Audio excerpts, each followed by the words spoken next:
नमस्कार, मैं हूं संजय सिंह, हाजिर हूं बिहार की 10 बड़ी खबरों के साथ। खबरों की शुरुआत करें उससे पहले हम अपने दर्शकों से अनुरोध करते हैं कि हमारे चैनल को आज ही सब्सक्राइब करें और हमें अधिक से अधिक सहयोग करें ताकि हम आपके लिए ताजा तरीन और राजनीति से जुड़ी हर अपडेट्स देते रहें। तो चलिए करते हैं शुरुआत। गृह मंत्री का पदभार मिलने के बाद सम्राट चौधरी शनिवार को भाजपा कार्यालय पहुंचे और कार्यकर्ताओं से मुलाकात की। कार्यकर्ताओं ने उनका गर्मजोशी से स्वागत किया। सम्राट चौधरी ने कहा कि भाजपा नेतृत्व और मुख्यमंत्री नीतीश कुमार के निर्देशन में उन्हें गृह मंत्री की जिम्मेदारी मिली है। उन्होंने कहा कि बिहार में सुशासन को मजबूत करना उनकी प्राथमिकता होगी और ये पूरी व्यवस्था मुख्यमंत्री नीतीश कुमार के नेतृत्व में चलेगी। उन्होंने कहा कि बिहार का सुशासन हमेशा अराजकता और जंगलराज को खत्म करता रहा है। अपराधियों के लिए अब कोई जगह नहीं है, अपराधियों को बिहार छोड़ना ही होगा। नीतीश कुमार जी के नेतृत्व में होगा और नीतीश कुमार जी के मार्गदर्शन में ही होगा। कहा जा रहा है कि अब यूपी मॉडल भी बिहार में लागू होगा, इनकाउंटर होगा। बिहार में सुशासन है, बिहार में एक व्यवस्था खड़ी है। बिहार का सुशासन लगातार बिहार में अराजकता को समाप्त किया है, जंगल राज को समाप्त किया है। उस व्यवस्था को पूर्ण रूप से स्थापित किया जाएगा। बिहार में नए मंत्रिमंडल गठन के बाद विभागों के बंटवारे की अधिसूचना जारी होते ही सभी मंत्री अपने अपने विभागों का कार्यभार संभालने में जुट गए हैं। इसी क्रम में पंचायती राज विभाग के नवनियुक्त मंत्री दीपक प्रकाश आज अपने दफ्तर पहुंचे और पहले ही दिन पूरी तरह एक्शन मोड में दिखे। युवा मंत्री के कार्यकाल में प्रवेश करते ही उनका तेवर और काम के प्रति गंभीरता साफ दिखाई दी। पदभार ग्रहण करने के कुछ मिनटों बाद ही उन्होंने विभागीय अधिकारियों से औपचारिकताओं से समय बर्बाद न करने की सख्त हिदायत दी। उन्होंने कहा कि आप लोग इन फॉर्मेलिटी में इतना समय क्यों लगा रहे हैं? इससे मेरा समय ही नहीं, विभाग की कीमती समय भी बर्बाद होता है। हमारा हर एक मिनट जनता के विकास और उनके हित में लगाना चाहिए। दीपक प्रकाश के इस सख्त रुख को विभाग में कामकाज की रफ्तार बढ़ाने की दिशा में महत्वपूर्ण कदम माना जा रहा है। हमारे देश की राजनीतिक व्यवस्था में, लोकतांत्रिक व्यवस्था में पंचायती राज संस्थाओं का एक अहम स्थान है। माननीय प्रधानमंत्री जी और माननीय मुख्यमंत्री जी के नेतृत्व में बिहार सरकार के पंचायती राज मंत्री के रूप में काम करने का अवसर मिल रहा है। मेरी कोशिश रहेगी, हम संकल्पित हैं कि पंचायती राज व्यवस्था की संस्थाएं इस तरह से काम करें, इस तरह से सशक्त हों कि बिहार के गांव-गांव में एक एक व्यक्ति तक। बिहार सरकार में मंत्री अशोक चौधरी ने शनिवार को ग्रामीण कार्य विभाग की जिम्मेदारी मिलने पर कहा कि यह विभाग सीधे जनता से जुड़ा है और सड़कों का निर्माण समयबद्ध तरीके से कराना उनकी प्रमुख प्राथमिकता होगी। सम्राट चौधरी को गृह मंत्रालय दिए जाने पर उन्होंने कहा कि वे युवा हैं और अपराध के खिलाफ प्रभावी ढंग से काम करेंगे। उन्होंने कहा कि मुख्यमंत्री ने सोचकर ही गृह विभाग की जिम्मेदारी सम्राट चौधरी को सौंपी है। नेता के भरोसा के ऊपर और नेता के विश्वास पर खड़ा उतरना ही सबसे बड़ी चुनौती है। जितना विश्वास और जितना उन्होंने भरोसा दिखाया है और दोबारा इतनी बड़े विभाग का मंत्री वापस दिलाया है, जो क्योंकि ग्रामीण क्षेत्र हमारा आर्थिक संपन्नता के लिए ग्रामीण सड़कों का निर्माण, पुल पुलिया का निर्माण, ये एक बड़ी जवाबदेही है। और पिछले वर्ष कई नई योजनाओं की शुरुआत माननीय नेता ने किया था, चाहे वो 7 वर्ष का मेंटेनेंस पॉलिसी हो, पुल पुलिया हो या फिर 12मासी सड़कों का निर्माण, नए टोलों का कनेक्टिविटी। इधर नीतीश कैबिनेट में मंत्री बनी श्रेयसी सिंह ने शनिवार को सूचना प्रौद्योगिकी विभाग और खेल मंत्रालय का पदभार ग्रहण किया। पदभार ग्रहण करने के बाद उन्होंने कहा कि खेल के क्षेत्र में जो अनुभव उन्होंने हासिल किया है, उसके आधार पर वे मंत्रालय में बेहतर काम करने की कोशिश करेंगी। उन्होंने कहा कि उन्हें जो जिम्मेदारी सौंपी गई है उसे पूरी निष्ठा के साथ निभाया जाएगा ताकि किसी को भी निराशा न हो। श्रेयसी सिंह ने आगे कहा कि दोनों विभागों को पारदर्शिता और परिणाम आधारित काम उनकी प्राथमिकता होगी। पहले ही लॉन्च हुआ है, क्या आपको उसके मन में? देखिए, खेल मंत्रालय की जहाँ तक बात है, मेरा अनुभव जो पिछले 18 सालों में एक खिलाड़ी के रूप में रहा और साथ ही साथ क्योंकि नेशनल राइफल एसोसिएशन से हमारा परिवार भी जुड़ा रहा, तो एडमिनिस्ट्रेटिव रूप से भी काफ़ी हद तक खेल और खिलाड़ियों की भावनाओं को समझ सकते हैं। एडमिनिस्ट्रेशन के साथ क्या दिक्कतें आती हैं, उनका भी काफ़ी अनुभव है। निश्चित रूप से आने वाले समय में संभावनाएं असीम हैं। उन संभावनाओं को धरातल पर उतार कर अच्छा काम करके दिखाएंगे। आने वाले समय जो बिहार के खिलाड़ी हैं वो इनके लिए एक सुंदर भविष्य का समय है। अभी जिस तरह से बिहार सरकार खेल के क्षेत्र में काम कर रही है, निश्चित रूप से उस काम को और आगे बढ़ाना है।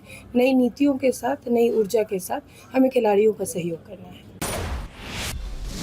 वैशाली जिले के गोरोल थाना क्षेत्र के नारायणपुर बलौलिया गांव में पुलिस ने बड़ी कार्रवाई करते हुए 4 चोरी की मोटरसाइकिल बरामद की है। मौके से एक चोर को भी गिरफ्तार किया गया है, जिसकी पहचान उसी गांव के सागर कुमार उर्फ लिलिया के रूप में हुई है। पुलिस के अनुसार इस संबंध में प्राथमिकी दर्ज कर ली गई है। थाना अध्यक्ष सुनील कुमार ने बताया कि उन्हें सूचना मिली थी कि कुछ अपराधी चोरी की मोटरसाइकिल लाकर नंबर प्लेट बदलकर बेचने का काम करते हैं। इसी आधार पर की गई कार्रवाई में चोरी की बाइकें बरामद की गई हैं। थाना अध्यक्ष ने यह भी बताया कि पूरे गिरोह को पकड़ने के लिए लगातार छापेमारी की जा रही है और जल्द ही मामले का पूरा खुलासा किया जाएगा। बिहार राज्य पुल निर्माण निगम लिमिटेड और जिला प्रशासन की संयुक्त कार्रवाई के बाद शनिवार को शहर के व्यापारियों में हड़कंप मच गया। डबल डेकर पुल निर्माण कार्य में बाधा बन रहे अतिक्रमण को हटाने के लिए प्रशासन ने सलेमपुर से गांधी चौक होते हुए नगर निगम चौक तक सड़क किनारे किए गए सभी अवैध कब्जों को ध्वस्त किया। कई महीनों से अतिक्रमण के कारण डबल डेकर पुल का निर्माण कार्य प्रभावित हो रहा था, जिससे पुल निगम को काम में गंभीर मुश्किलों का सामना करना पड़ रहा था। इसी स्थिति को देखते हुए प्रशासन ने सख्त रुख अपनाते हुए पूरे मार्ग पर अतिक्रमण हटाने की व्यापक कार्रवाई की। गांधी चौक से निगम चौक तक का इलाका शहर का प्रमुख व्यापारिक केंद्र माना जाता है, जहाँ रोजाना किराना दुकानें, सब्जी बाजार और अस्थायी ठेले लगते हैं।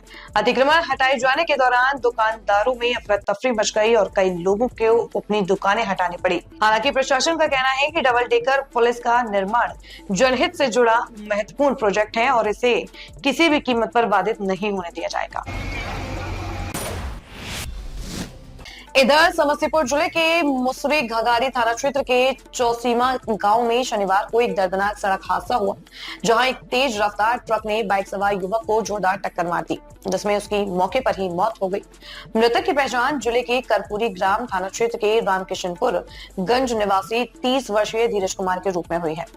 हादसे के बाद स्थानीय लोगों में अफरा तफरी मच गई। सूचना मिलते ही मुसरी घगारी थाना पुलिस मौके पर पहुंची और शव को कब्जे में लेकर पोस्टमार्टम के लिए समस्तीपुर सदर अस्पताल भेज दिया। पुलिस ने बताया कि दुर्घटना में शामिल वाहन एक तेज रफ्तार ट्रक था, जो टक्कर मारने के बाद फरार हो गया। ट्रक की पहचान के लिए जांच की जा रही है और मामले में आगे की कानूनी कार्रवाई जारी है। इधर बिहार विधानसभा चुनाव संपन्न होते ही पूर्णिया सांसद पप्पू यादव एक बार फिर रॉबिन हुड की भूमिका में नजर आए। शनिवार को Pappu Yadav government medical college hospital पहुंचे और मेडिकल कॉलेज की बदहाल स्थिति का निरीक्षण किया। उन्होंने बिल्डिंग निर्माण करने वाले संवेदक द्वारा अब तक बिल्डिंग हैंडओवर नहीं किए जाने पर कड़ी नाराजगी जताई। निरीक्षण के दौरान पप्पू यादव ने संवेदक से फोन पर बात करते हुए साफ चेतावनी दी कि या तो बिल्डिंग हैंडओवर करे, नहीं तो ताला तोड़कर मेडिकल कॉलेज का काम शुरू कर दिया जाएगा। संवेदक के इस तर्क पर कि सरकार के पास 65 करोड़ की राशि बची हुई है, सांसद ने कहा कि ये सरकार और संवेदक का मामला है, लेकिन पूर्णिया की जनता इसके कारण परेशान नहीं होगी। इसके अलावा सांसद ने मौजूद चिकित्सकों से मेडिकल क्षेत्र में सुधार को लेकर सुझाव भी दिए हैं और जल्द ही पूर्णिया में सस्ते दरों पर जांच केंद्र खोलने की घोषणा की है। जगह कि 200 डॉक्टर नहीं है, इंफ्रास्ट्रक्चर नहीं मिल रहा है और लगातार वही 2 साल 3 सालों से रोना हो रहा है कि बिल्डिंग नहीं खोल रहे हैं, लिफ्ट को नहीं खोला जा रहा है, 70 करोड़ रुपया नहीं सरकार दे रही है, एनसीसी हैंडओवर नहीं कर रही है, कोई इंफ्रास्ट्रक्चर नहीं है, एम्बुलेंस नहीं है। सब कुछ के होने के बावजूद शिफ्टिंग के कारण कुछ भी नहीं हो रहा है। तो सुब्रमण्यम साहब थे, CS साहब थे, सारे लोग चार्ज में, सुभाष जी हैं। हमने कहा कि हमसे जितना कॉपरेशन लेना हो आप लीजिए।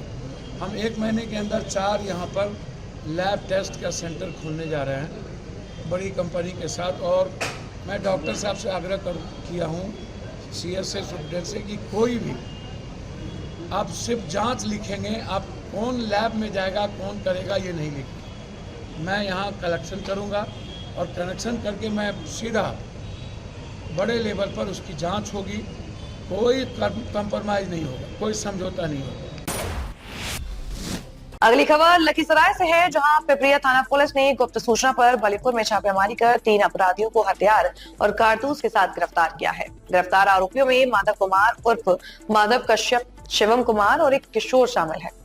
माधव कुमार कई मामलों में वांछित था। पुलिस ने इनके पास से एक देसी पिस्टल, एक देसी कट्टा, 7.65 mm के 5 कारतूस और 8 mm के 6 कारतूस बरामद किए हैं।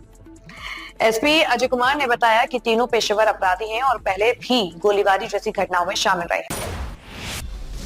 इधर मोतिहारी में एक बड़े खुलासे में अरेराज डीएसपी के 2 बॉडीगार्ड और संग्रामपुर थाने के 2 सिपाही स्वर्ण व्यवसायी ठगी मामले में चोरी करते पकड़े गए हैं। मोतिहारी पुलिस ने चारों को गिरफ्तार कर 3 लाख रुपए बरामद कर लिए हैं। घटना यूपी के एक स्वर्ण व्यवसायी से जुड़े ठगी मामले की है, जिसमें गोविंदगंज थाना क्षेत्र की एक संगठित गिरोह ने सोना देने के नाम पर 19 लाख रुपए लेकर व्यवसायी के साथ मारपीट कर रुपए और चैन छीन ली थी।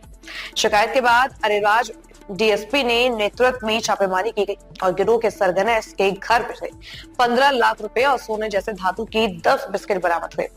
इसी दौरान अरेराज डीएसपी के गार्ड ओम प्रकाश और संतोष कुमार थाना कट तथा संग्रामपुर थाने के सिपाही कृष्ण कुमार और गौतम कुमार ने मिलकर बरामद रकम में से 3 लाख रुपए चुरा लिए। पूछताछ में मामला खुला और चोरों को गिरफ्तार कर साहिबगंज थाना मुजफ्फरपुर को सुपुर्द कर दिया गया। डीएसपी रवि कुमार ने कहा कि सभी दोषियों पर सख्त कार्रवाई की जा रही है। गोविंदगंज थाना क्षेत्र रढ़िया गांव है, अमरेश पांडे का घर है। वहां पर कुछ संगठित गिरोह के लोग, मोहन जी गुप्ता हैं, वो जौनपुर यूपी के रहने वाले हैं। पूर्व से इनसे बातचीत चल रही थी कि हम लोग सोना देंगे, सस्ते दर पे देंगे, आप कैश लेके आइए। और इनको कॉन्फिडेंस में लेकर 20 तारीख को पहले तो अरेराज मंदिर बुलाया, फिर रढ़िया गांव में एक हैं आपके ये अमरेश पांडे के घर पे बुला के ये संगठित गिरोह के लोग इनका सोना जलसाजी करते हुए सोना न देकर इनका कैश ले लिए, चैन वगैरह उतरवा लिए, इनका मोबाइल था ले लिए और मारपीट के धमकी दे के भगा दिए वहाँ से। ये इमीडिएट थाना पर आए, सूचना दिए और वरीय पदाधिकारी को सूचना दी गई। एक संयुक्त टीम बना, उसमें सुरेंद्र दास को घटनास्थल से ही वादी के द्वारा पकड़ा गया था। आज के लिए बस इतना ही। कल फिर हाजिर होंगे बिहार की 10 बड़ी खबरों के साथ। मुझे दीजिए इजाजत। ताजा तरीन और राजनीति से जुड़ी खबरों के लिए आज ही हमारे चैनल को सब्सक्राइब करें और बेल आइकन दबाना ना भूलें, ताकि हर अपडेट आपको एक क्लिक पर मिलता रहे।